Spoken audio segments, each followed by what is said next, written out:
വയനാട്ടുകാരനായതുകൊണ്ട് അവിടെ നടക്കുന്ന ഒരു സംഭവം പറയാം. പ്രായത്തിന് മൂത്ത എല്ലാവരെയും കേരളത്തിലെ മറ്റെല്ലായിടത്തും പോലെ ചേട്ടാ ചേച്ചി എന്നൊക്കെയാണ് അവിടെയും വിളിക്കുക. എന്നാൽ ആദിവാസി, മൂപ്പൻ തുടങ്ങിയ കമ്മ്യൂണിറ്റികളിൽപ്പെട്ടവരെ, മറ്റു വിഭാഗത്തിൽപ്പെട്ടവർ അത് എത്ര ചെറിയ കുട്ടിയാണെങ്കിലും പേരാണ് വിളിക്കുക. ഇങ്ങനെ അവർ അനുഭവിക്കുന്ന മൊത്തത്തിലുള്ള ഡിസ്ക്രിമിനേഷൻ കാരണം അവരുടെ കുട്ടികളുടെ സ്കൂൾ ഡ്രോപ്പ് ഔട്ട് റേറ്റ് കൂടുതൽ തുടങ്ങി പല പ്രശ്നങ്ങളും അവർ നേരിടുന്നുണ്ട്. സംവരണം കാരണം അവരിലെ ചിലർ പോലീസും ഫോറസ്റ്റ് ഓഫീസേഴ്സും ഒക്കെ ആകുന്നത് കൊണ്ട് മറ്റു ഓഫീസേഴ്സിനെ സാറേ എന്ന് വിളിക്കുന്നത് പോലെ ഇവരെയും സാറേ എന്ന് വിളിച്ചു പഠിക്കാൻ സമൂഹം പഠിച്ചു തുടങ്ങിയിട്ടേ ഉള്ളൂ. ഇപ്പോഴും വലിയ മാറ്റമൊന്നും ഉണ്ടായിട്ടില്ല. ഇത്രയും പറഞ്ഞതിന്റെ കാരണം സോഷ്യൽ മീഡിയയിൽ ഇപ്പോൾ പുതിയൊരു മൂവ്മെന്റ് ആരംഭിച്ചിട്ടുണ്ട്. സംവരണ വിരുദ്ധരുടെ റിസർവേഷൻ ഹട്ടാവോ മൂവ്മെന്റ് എന്ന പേരിലാണ് അത് അറിയപ്പെടുന്നത്. അത്യാവശ്യം നല്ല രീതിയിൽ ഫോളോവേഴ്സിനെ കിട്ടിയിട്ടുള്ള ഇത്തരം മൂവ്മെന്റ്സ് ഇന്ത്യയുടെ പല ഭാഗങ്ങളിലായി ഉയർന്നു വരുന്നുണ്ട്. ഇന്ത്യയിലെ സവർണ വിഭാഗങ്ങളിൽപ്പെട്ട വിവിധ ജാതി സംഘടനകളും അവയുടെ വിദ്യാർത്ഥി ഗ്രൂപ്പുകളും അതല്ലാത്ത പൊതുവിദ്യാർത്ഥികളും ഒക്കെ ഭാഗമായിട്ടുള്ള സംവരണ വിരുദ്ധരുടെ ഒരു വലിയ മുന്നേറ്റം ഇന്ത്യയിൽ ഉണ്ടാകുമെന്നാണ് പലരും പറയുന്നത്. എന്നാൽ സത്യത്തിൽ എന്താണ് ഈ സംവരണ വിരുദ്ധർ ആവശ്യപ്പെടുന്നത്? എന്താണ് ഇന്ത്യൻ സംവരണത്തിന്റെ ചരിത്രം? ഇന്ത്യയിൽ നിന്ന് സംവരണത്തെ അത്ര വേഗത്തിൽ എടുത്തു മാറ്റാൻ കഴിയുമോ? നമുക്കൊന്ന് പരിശോധിക്കാം. മെറിറ്റ് തകരുന്നു, പാവപ്പെട്ട പൊതുവിഭാഗത്തിന് അവസരം ലഭിക്കുന്നില്ല എന്നൊക്കെയുള്ള സ്ഥിരം വാദങ്ങൾ ഉയർത്തിപ്പിടിച്ചാണ് പലപ്പോഴും സംവരണ വിരുദ്ധ സമരങ്ങൾ അരങ്ങേറാറുള്ളത്. എന്നാൽ ഈ വാദങ്ങളിലെയും ആക്ഷേപങ്ങളിലെയും യുക്തി എന്താണെന്ന് നമ്മൾ പരിശോധിക്കുന്നതിന് മുമ്പ് ആദ്യമായി മനസ്സിലാക്കേണ്ടത്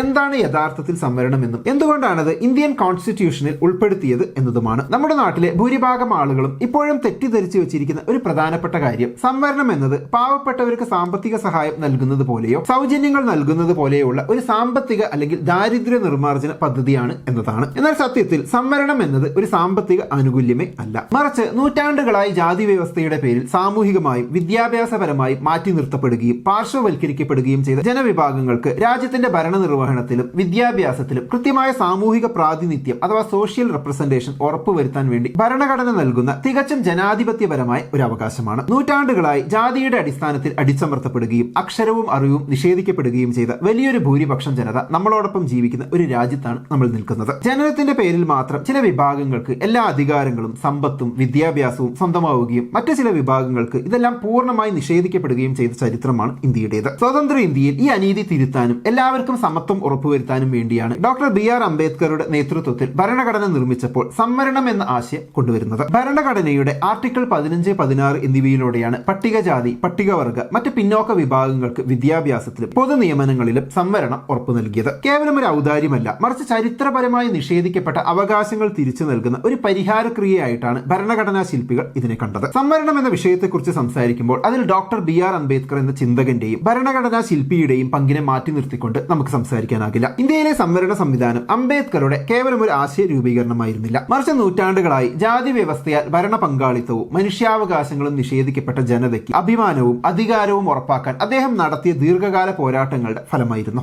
അംബേദ്കർ സംവരണത്തെ കണ്ടത് ഒരിക്കലും പാവപ്പെട്ടവർക്കുള്ള ഒരു ദാരിദ്ര്യ നിർമ്മാർജ്ജന പദ്ധതിയോ അല്ലെങ്കിൽ ഭരണകൂടത്തിന്റെ ഔദാര്യമോ ആയിട്ടായിരുന്നില്ല, മറിച്ച് രാജ്യത്തിന്റെ ഭരണസിരാ കേന്ദ്രങ്ങളിലും തീരുമാനങ്ങൾ എടുക്കുന്ന അധികാര സ്ഥാനങ്ങളിലും ഒരേപോലെ എല്ലാവർക്കും പങ്കാളിത്തം ഉണ്ടാക്കുന്ന സാമൂഹിക പ്രാതിനിധ്യം എന്ന ആശയമായിരുന്നു അത്. ഒരു ജനാധിപത്യ രാജ്യത്ത് ചില പ്രത്യേക മേൽജാതി വിഭാഗങ്ങൾക്ക് മാത്രം രാജ്യത്തിന്റെ ഭരണം കൈയാളാനുള്ള കുത്തവകാശം ഉണ്ടാകുന്നത് യഥാർത്ഥ ജനാധിപത്യമല്ലെന്നും അവിടെ സർവ്വ മേഖലകളിലും അടിച്ചമർത്തപ്പെട്ട ജനവിഭാഗങ്ങളുടെ സാന്നിധ്യം ഉണ്ടാകേണ്ടത് അത്യാവശ്യമാണെന്നും അംബേദ്കർ ഉറച്ചു വിശ്വസിച്ചു. 1932 ചരിത്രപരമായ പൂനെ കരാർ ഇതിന്റെ തുടക്കത്തിൽ ഏറ്റവും പ്രധാനപ്പെട്ട ഒന്നാണ്. അടിച്ചമർത്തപ്പെട്ട ജനവിഭാഗങ്ങൾക്ക് പ്രത്യേക തെരഞ്ഞെടുപ്പ് മണ്ഡലങ്ങൾ വേണമെന്ന അംബേദ്കറുടെ ആവശ്യത്തിൽ നിന്ന് പിന്നീട് സംവരണ മണ്ഡലങ്ങൾ എന്ന ധാരണയിലേക്ക് എത്തി. തുടർന്ന് സ്വതന്ത്ര ഇന്ത്യയുടെ ഭരണഘടനാ നിർമ്മാണ സഭയുടെ ഡ്രാഫ്റ്റിംഗ് കമ്മിറ്റി ചെയർമാനായി അംബേദ്കർ മാറുന്നതോടെയാണ് സംവരണത്തെ ഒരു ഭരണഘടനാപരമായ അവകാശമായി മാറ്റാൻ അദ്ദേഹത്തിന് കഴിഞ്ഞത്. കോൺസ്റ്റിറ്റ്യൂഷന്റെ ആർട്ടിക്കിൾ 15, 16 എന്നിവയിലൂടെ വിദ്യാഭ്യാസ സ്ഥാപനങ്ങളിലും സർക്കാർ ജോലികളിലും പിന്നോക്ക ദളിത് വിഭാഗങ്ങൾക്ക് കൃത്യമായ വിഹിതം ഉറപ്പുവരുത്തിയത് അംബേദ്കറുടെ അതിവിദഗ്ധമായ നിയമപരമായ കാഴ്ചപ്പാടായിരുന്നു. ജാതി വ്യവസ്ഥ തകർത്ത് സാമൂഹിക സമത്വം വീണ്ടെടുക്കാൻ കേവലം രാഷ്ട്രീയാവകാശങ്ങൾ മാത്രം പോരെന്നും അംബേദ്കർ നിരീക്ഷിച്ചു. ഒരു മനുഷ്യന് ഒരു വോട്ട് എന്ന രാഷ്ട്രീയാവകാശം കിട്ടിയാലും സാമൂഹികമായും സാമ്പത്തികമായും അടിമത്തം അനുഭവിക്കുന്ന ഒരു ജനതയ്ക്ക് യഥാർത്ഥ സ്വാതന്ത്ര്യം അനുഭവിച്ചറിയാൻ കഴിയില്ല. അധികാരത്തിൽ പങ്കാളിത്തമില്ലെങ്കിൽ ജനാധിപത്യം എന്നത് കേവലം ഭൂരിപക്ഷാധിപത്യമായി മാറുമെന്നും അത് വീണ്ടും പഴയ ജാതീയ അടിച്ചമർത്തലുകൾക്ക് വഴിവെക്കുമെന്നും അംബേദ്കർ ചൂണ്ടിക്കാട്ടി. ബ്യൂറോക്രസി, ഭരണ സംവിധാനങ്ങൾ, വിദ്യാഭ്യാസ മേഖല എന്നിവയിലൊക്കെ സംവരണം വഴി ഈ വിഭാഗങ്ങളെ എത്തിക്കുമ്പോൾ മാത്രമാണ് ഭരണ സംവിധാനം ജനകീയമാകുന്നത് എന്നതായിരുന്നു അദ്ദേഹത്തിന്റെ ചിന്ത. അടുത്ത പോയിന്റിലേക്ക് പോകുന്നതിന് മുമ്പ് നിങ്ങൾക്ക് യൂസ്ഫുൾ ആയിട്ടുള്ള ഒരു കാര്യം പറയാം. സംവരണത്തെ കുറിച്ച് സംസാരിക്കുമ്പോൾ നല്ല ജീവിത സാഹചര്യം ഉണ്ടായിട്ടും വംശീയ അധിക്ഷേപങ്ങളോ വിവേചനങ്ങളോ നേരിടേണ്ട അവസ്ഥ ഇല്ലാഞ്ഞിട്ടുകൂടി പലരും ദാരിദ്ര്യത്തിലേക്ക് പോകുന്നത് നമ്മൾ കാണുന്നുണ്ട്. അതിന് പല കാരണങ്ങളുണ്ടെങ്കിലും പ്രധാനപ്പെട്ട ഒരു കാരണം ജീവിതം ഒരു കരക്കടുപ്പിക്കുന്നതിന് മുന്നേ കുടുംബത്തിൽ അധ്വാനിക്കുന്ന ആൾ മരണപ്പെടുന്നതാണ്. പിന്നീട് കുട്ടികൾക്ക് നേരായ രീതിയിൽ പഠിക്കാൻ പറ്റണമെന്നില്ല, അവരുടെ കല്യാണം നല്ല രീതിയിൽ നടക്കണമെന്നില്ല, അവർക്ക് നല്ലൊരു ജീവിതത്തിലേക്ക് എത്തിപ്പെടാൻ സാധിക്കണമെന്നില്ല. അപ്പോൾ അടുത്ത തലമുറ ദാരിദ്ര്യത്തിലേക്ക് പോകുന്നു. ഈ സൈക്കിൾ തന്നെ റിപ്പീറ്റ് ആയിക്കൊണ്ടിരിക്കുന്നു. അപ്പോൾ ഈ സൈക്കിളിനെ നമുക്ക് എങ്ങനെ ബ്രേക്ക് ചെയ്യാൻ പറ്റും?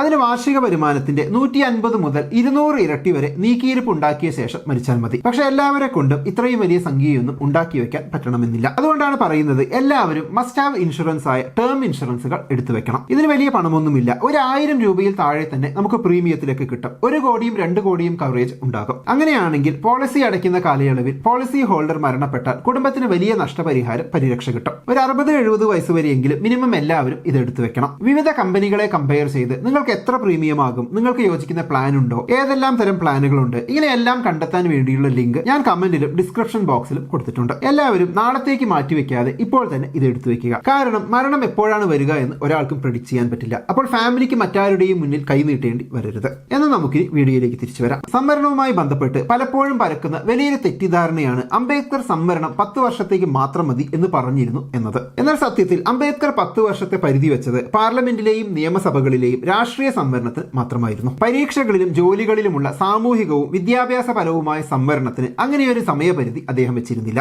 ജാതി വ്യവസ്ഥയും അതിന്റെ ഫലമായുള്ള സാമൂഹിക പിന്നോക്കാവസ്ഥയും നമ്മുടെ സമൂഹത്തിൽ നിന്ന് എന്ന് പൂർണ്ണമായി ഇല്ലാതാകുന്നു അത്രയും കാലം ഈ പ്രതിവിധി തുടരണം എന്ന് തന്നെയാണ് അംബേദ്കർ എപ്പോഴും വാദിച്ചത്. ചുരുക്കത്തിൽ സംവരണം എന്നത് ഡോക്ടർ BR അംബേദ്കർ ഇന്ത്യൻ സമൂഹത്തിന് നൽകിയ ഏറ്റവും വിപ്ലവകരമായ ജനാധിപത്യ ഉപകരണങ്ങളിലൊന്നാണ്. അത് വെറും ഒരു ആനുകൂല്യമല്ല, മറിച്ച് നൂറ്റാണ്ടുകളായി നിഷേധിക്കപ്പെട്ട തുല്യതയും നീതിയും തിരിച്ചു പിടിക്കാനുള്ള നിയമപരമായ വഴിയാണ്. അംബേദ്കറുടെ ഈ ദീർഘവീക്ഷണം ഇല്ലായിരുന്നുവെങ്കിൽ ഇന്ന് നമ്മൾ കാണുന്ന ഇന്ത്യയിലെ സാമൂഹിക പുരോഗതിയും വലിയൊരു വിഭാഗം ജനങ്ങളുടെ ഭരണ പങ്കാളിത്തവും ഒരിക്കലും സാധ്യമാകുമായിരുന്നില്ല. പലരും ഇപ്പോഴും സംവരണത്തെ ആളുകളുടെ സാമ്പത്തിക നിലവാരം ഉയർത്താനുള്ള ഒരു ഘടകമായിട്ടാണ് കാണുന്നത്. സത്യത്തിൽ അംബേദ്കറുടെ ജീവിതത്തിൽ നിന്ന് തന്നെ ഒരു ഉദാഹരണം എടുത്താൽ എന്തുകൊണ്ട് സംവരണം ആളുകളുടെ സാമ്പത്തിക നില മെച്ചപ്പെടുത്താനുള്ള ഒരു ഉപാധിയല്ല എന്ന് മനസ്സിലാകും. അത്യാവശ്യം സാമ്പത്തിക ചുറ്റുപാടുള്ള ഒരു കുടുംബത്തിൽ ജനിച്ചയാളാണ് അംബേദ്കർ എന്നതാണ് യാഥാർത്ഥ്യം. അദ്ദേഹത്തിന്റെ പിതാവ് ബ്രിട്ടീഷ് ഇന്ത്യൻ സൈന്യത്തിലെ സുബേദാർ പദവിയിൽ സേവനമനുഷ്ഠിച്ച വ്യക്തിയായിരുന്നു. അംബേദ്കർ ഒരിക്കൽ തന്റെ ഗ്രാമത്തിലേക്ക് യാത്ര ചെയ്യുന്ന സമയത്ത് അവിടുത്തെ ഒരു കാളവണ്ടിക്കാരനുമായി തർക്കത്തിലാകുന്ന ഒരു സാഹചര്യം ഉണ്ടായി. അന്നൊരു സാധാരണ യാത്രക്കാരൻ നൽകുന്നതിനേക്കാൾ ഇരട്ടി പണം നൽകാമെന്ന് പറഞ്ഞിട്ട് പോലും അംബേദ്കറെ ആ വണ്ടിയിൽ കൊണ്ടുപോകാൻ കാളവണ്ടിക്കാരൻ തയ്യാറായില്ല. അതിന്റെ കാരണം അദ്ദേഹത്തിന്റെ ജാതിയായിരുന്നു. ഇവിടെ നിന്നാണ് യഥാർത്ഥത്തിൽ നമ്മൾ സംവരണം അല്ലെങ്കിൽ ജാതി വിരുദ്ധത എന്ന വിഷയത്തെ മനസ്സിലാക്കേണ്ടത്. ഇന്ത്യയിലെ ജാതി വ്യവസ്ഥ എന്ന് പറയുന്നത് ഒരിക്കലും പണത്തിന്റെ അടിസ്ഥാനത്തിലുള്ളതല്ല. നിങ്ങളുടെ കയ്യിൽ പണമുണ്ടോ ഇല്ലയോ എന്നല്ല, മറിച്ച് നിങ്ങളുടെ ജാതി ഉയർന്നതാണോ അല്ലയോ എന്ന് മാത്രമാണ് അത് പരിശോധിക്കുന്നത്. അതിനാൽ അംബേദ്കറുടെ ജീവിതത്തിൽ സംഭവിച്ച ഈ കാര്യത്തിൽ നിന്ന് തന്നെ സംവരണം എന്നത് ഒരു സാമ്പത്തിക വിഷയമല്ലെന്നും അത് നമ്മുടെ സാമൂഹിക നിലവാരം ഉയർത്താനുള്ള ഒരു ഘടകമാണെന്നും നമുക്ക് മനസ്സിലാക്കാൻ കഴിയും. ഉദാഹരണത്തിന് കേന്ദ്ര സർക്കാരിൽ തീരുമാനങ്ങൾ എടുക്കുന്ന ഏറ്റവും ഉന്നത തസ്തികയായ സെക്രട്ടറി പദവിയിലുള്ള ഏകദേശം 80 മുതൽ 90 ഉദ്യോഗസ്ഥരിൽ 1 അല്ലെങ്കിൽ 2 മാത്രമാണ് SC ST അല്ലെങ്കിൽ OBC വിഭാഗങ്ങളിൽ നിന്നുള്ളവർ. ബാക്കി 90% തസ്തികകളും ജനറൽ വിഭാഗത്തിന്റെ കൈകളിലാണ്. IIT, IIM തുടങ്ങിയ രാജ്യത്തെ പ്രമുഖ ഉന്നത വിദ്യാഭ്യാസ സ്ഥാപനങ്ങളിലെ പ്രൊഫസർ തസ്തികകളിൽ 80%-ലധികം സീറ്റുകളും ഇപ്പോഴും സംവരണേതര വിഭാഗങ്ങളാണ് കൈയാളുന്നത്. ഇനി സംവരണ വിഭാഗങ്ങളിൽ നിന്ന് കുറച്ചുപേർ വലിയ സ്ഥാനങ്ങളിൽ എത്തിയിട്ടുണ്ടെങ്കിലും അത് മൊത്തത്തിൽ ഒരു മാറ്റം കൊണ്ടുവന്നിട്ടില്ല എന്നതാണ് ഈ പറഞ്ഞ കണക്കുകൾ കാണിക്കുന്നത്. എഴുത്തുകാരൻ ജയമോഹന്റെ 100 സിംഹാസനങ്ങൾ എന്ന വിഖ്യാത നോവൽ സത്യത്തിൽ ഇത്തരമൊരു സാഹചര്യത്തെയാണ് നമ്മുടെ മുമ്പിൽ തുറന്നു കാണിക്കുന്നത്. എത്ര വലിയ IAS ഉദ്യോഗസ്ഥനായാലും ജാതി വ്യവസ്ഥ അയാളെ നോക്കിക്കാണുന്ന രീതി ആ പുസ്തകം വ്യക്തമായി വരച്ചു കാട്ടുന്നു. പല വിദ്യാർത്ഥികളും വളരെ നിഷ്കളങ്കമായി ചോദിക്കാറുള്ള ഒരു സംശയമുണ്ട്. എനിക്ക് 70% മാർക്കുണ്ടായിട്ടും ആ കോഴ്സിന് അഡ്മിഷൻ കിട്ടിയില്ല, എന്നാൽ 55% അല്ലെങ്കിൽ 60% മാർക്കുള്ള ഒരു SC അല്ലെങ്കിൽ ST വിഭാഗത്തിൽപ്പെട്ട വിദ്യാർത്ഥിക്ക് അഡ്മിഷൻ കിട്ടി. ഇത് എന്നോട് കാണിക്കുന്ന അനീതിയല്ലേ എന്നതാണ് അവന്റെ ചോദ്യം. ഒരു വിദ്യാർത്ഥിയുടെ മാത്രം കാഴ്ചപ്പാടിൽ നിന്ന് നോക്കുമ്പോൾ ഈ മനോവിഷമം തികച്ചും സ്വാഭാവികമായി തോന്നാം. എന്നാൽ ഈ പ്രശ്നത്തെ കൂടുതൽ ലളിതമായും ആഴത്തിലും മനസ്സിലാക്കുമ്പോൾ ഇതിൽ ഒരു തരത്തിലുള്ള അനീതിയും നിലനിൽക്കുന്നില്ല എന്നും ഇതൊരു യഥാർത്ഥ പ്രശ്നമേ അല്ലെന്നും നമുക്ക് ബോധ്യപ്പെടും. ആദ്യമായി നമ്മൾ മനസ്സിലാക്കേണ്ടത് മാർക്ക് എന്നത് കേവലം ഒരു പരീക്ഷ എഴുതി നേടുന്ന നമ്പർ മാത്രമല്ല എന്നതാണ്. 2022 പ്രശസ്തമായ നീറ്റ് OBC കേസിൽ സുപ്രീം കോടതിയുടെ മുൻ ചീഫ് ജസ്റ്റിസ് DY ചന്ദ്രചൂഡ് അടങ്ങിയ ബെഞ്ച് നിരീക്ഷിച്ചതുപോലെ പരീക്ഷയിലെ ഉയർന്ന മാർക്ക് മാത്രം കേവലമായ മെറിറ്റ് അല്ല. നഗരങ്ങളിലെ സകല സൗകര്യങ്ങളും മികച്ച കോച്ചിംഗ് സെന്ററുകളും തലമുറകളായി കൈമാറ്റം ചെയ്യപ്പെട്ട സാംസ്കാരിക മൂലധനവും ലഭിച്ച് 70% മാർക്ക് നേടുന്ന ഒരാളുടെ സാഹചര്യമല്ല ഗ്രാമങ്ങളിലോ അടിസ്ഥാന സൗകര്യങ്ങൾ പോലുമില്ലാത്ത ചുറ്റുപാടുകളിലോ വിവേചനങ്ങൾ സഹിച്ചുകൊണ്ട് കഷ്ടപ്പെട്ട് പഠിച്ച് 55% മാർക്ക് നേടുന്ന ഒരു വിദ്യാർത്ഥിയുടേത്. രണ്ടുപേരും പരീക്ഷ എഴുതാൻ നിന്ന സ്റ്റാർട്ടിംഗ് ലൈനുകൾ വെവ്വേറെയായിരുന്നു. അതിനാൽ കേവലമായ മാർക്കുകളെ മാത്രം ഒരേ തുലാസിൽ അളന്ന് ഇതൊരു അനീതിയാണെന്ന് പറയുന്നത് യഥാർത്ഥത്തിൽ ശരിയല്ല. അതായത് പണ്ട് തൊട്ടേ എല്ലാവർക്കും ഒരേപോലുള്ള സാഹചര്യങ്ങളാണ് ഉണ്ടായിരുന്നതെങ്കിൽ എനിക്ക് 70% കിട്ടിയിട്ടും 60% കിട്ടിയ ആൾക്ക് സീറ്റ് കിട്ടി, എനിക്ക് കിട്ടിയില്ല എന്ന് പറയുന്ന ഒരാൾക്ക് ഇപ്പൊ മെറിറ്റിന്റെ അടിസ്ഥാനത്തിൽ ആ സീറ്റ് കിട്ടാനുള്ള സാധ്യത കുറവായിരിക്കും. കാരണം ആ 60% കിട്ടിയ ആൾക്കും അതിൽ താഴെ കിട്ടിയ പലർക്കും 70%-ൽ കൂടുതൽ കിട്ടാൻ സാധ്യതയുണ്ട്. വേറൊരു ഉദാഹരണം ഉദാഹരണം പറയാം. നിങ്ങളുടെ അച്ഛച്ചന്റെ അച്ഛച്ചൻ കുറെ പേരുടെ സമ്പത്ത് മോഷ്ടിച്ച് അവരെ ദരിദ്രരാക്കി ആ സ്വത്ത് പാരമ്പര്യമായി കൈമാറി അത് നിങ്ങളിലേക്ക് എത്തി എന്ന് കരുതുക. ഇപ്പോഴും നിങ്ങളുടെ അച്ഛച്ചന്റെ കൊള്ള കാരണം ദരിദ്രരായവരുടെ പിന്തലമുറക്കാർ ദരിദ്രരായി തന്നെ തുടരുകയാണെങ്കിൽ ധാർമ്മികപരമായി നിങ്ങൾ ചെയ്യേണ്ടത് ആ പണം തിരിച്ചു കൊടുക്കുക എന്നതാണ്. എന്നാൽ ഈ പണത്തിന് പകരം മോഷ്ടിച്ചത് വിദ്യാഭ്യാസം, സോഷ്യൽ സ്റ്റേറ്റസ് ഒക്കെ ആണെങ്കിൽ അതിന് പകരം ഇപ്പോൾ കുറച്ച് പണം തിരിച്ചു കൊടുത്താൽ പരിഹാരമാകില്ല. അപ്പൊ ആകെ ചെയ്യാൻ പറ്റുന്നത് സംവരണം എന്ന ഓപ്ഷനാണ്. സംവരണത്തെക്കുറിച്ച് നമ്മുടെ സമൂഹത്തിൽ പ്രചരിപ്പിക്കപ്പെടുന്ന മറ്റൊരു വലിയ വിദ്വേഷ പ്രചരണമാണ് സംവരണം എന്നത് ഏതെങ്കിലും ചില പ്രത്യേക വിഭാഗങ്ങൾക്ക് മാത്രമുള്ള ഒന്നാണ്, ബാക്കിയുള്ളവർക്കൊന്നും ഇവിടെ യാതൊരു ആനുകൂല്യവുമില്ല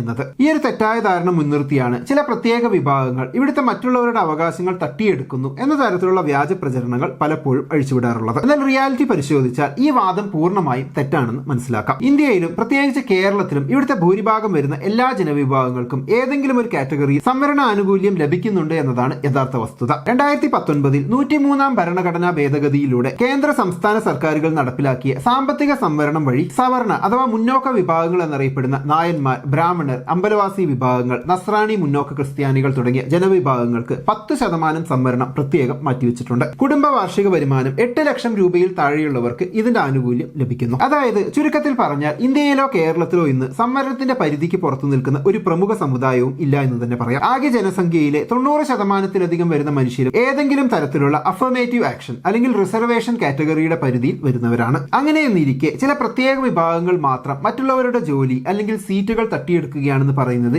യാതൊരു യുക്തിയുമില്ല. രാജ്യത്തെ മുഴുവൻ ജനവിഭാഗങ്ങളുടെയും സാമൂഹികവും സാമ്പത്തികവുമായ പ്രാതിനിധ്യം ഉറപ്പിക്കാൻ വിവിധ തലങ്ങളിൽ വിഭജിച്ച് നൽകിയിട്ടുള്ള ഒരു പൊതു സംവിധാനമാണ് സംവരണം. അതിനാൽ ഏതെങ്കിലും ഒരു വിഭാഗത്തെ മാത്രം പ്രതിക്കൂട്ടിൽ നിർത്തി നടത്തുന്ന പ്രചരണങ്ങൾ കേവലം അജ്ഞത കൊണ്ടോ അല്ലെങ്കിൽ മനഃപൂർവ്വം വിദ്വേഷം ഉണ്ടാക്കാൻ വേണ്ടിയോ ഉള്ളതാണ് എന്ന് കൃത്യമായ കണക്കുകൾ നമ്മോട് പറയുന്നു. ഇനി ഏതെങ്കിലും കമ്മ്യൂണിറ്റിക്ക് തുടർച്ചയായുള്ള സംവരണം കാരണമോ അല്ലെങ്കിൽ മറ്റെന്തെങ്കിലും കാരണം കൊണ്ടോ അവരുടെ ജനസംഖ്യയ്ക്ക് ആനുപാതികമായി വിവിധ മേഖലകളിൽ പ്രാതിനിധ്യം കിട്ടുന്നുണ്ടെങ്കിൽ തീർച്ചയായും അവരെ സംവരണ ലിസ്റ്റിൽ നിന്ന് മാറ്റേണ്ടത് തന്നെയാണ്. പിന്നെ ഇത്തരം കാര്യങ്ങൾ ചർച്ച ചെയ്യുന്നതിനിടയിൽ വളരെ പ്രധാനപ്പെട്ട ഒരു സാമ്പത്തിക വശം കൂടെ ഞാൻ നിങ്ങളോട് പറഞ്ഞിരുന്നു. കുടുംബത്തിൽ അധ്വാനിക്കുന്നയാൾ നിർബന്ധമായിട്ടും ഫാമിലിയെ പ്രൊട്ടക്ട് ചെയ്യാൻ വേണ്ടി സമാധാനപൂർവ്വം ഉറങ്ങാൻ വേണ്ടി ഒരു നല്ല കമ്പനിയുടെ ടേം ഇൻഷുറൻസ് എടുത്തു വെക്കുക. ഏത് കമ്പനിയുടേതാണെന്ന് ഞാൻ പറയുന്നില്ല. ഓരോ കമ്പനിക്കും ഓരോ പ്രീമിയമാണ്, ഓരോ ഫീച്ചറാണ്. അത് എളുപ്പത്തിൽ നോക്കാനും മലയാളത്തിൽ കോൾ ബാക്ക് സപ്പോർട്ട് കിട്ടാനും അതിലും 15% വരെ ഡിസ്കൗണ്ടിൽ എടുക്കാനും വേണ്ട ലിങ്ക് ഞാൻ കമന്റ് ബോക്സിലും ഡിസ്ക്രിപ്ഷനിലും കൊടുത്തിട്ടുണ്ട്. ഇപ്പോൾ തന്നെ നിങ്ങൾ ചെക്ക് ചെയ്ത് നോക്കുക. എന്നാൽ നമുക്കിനി അടുത്ത വീഡിയോയിൽ വീണ്ടും കാണാം. ബൈ.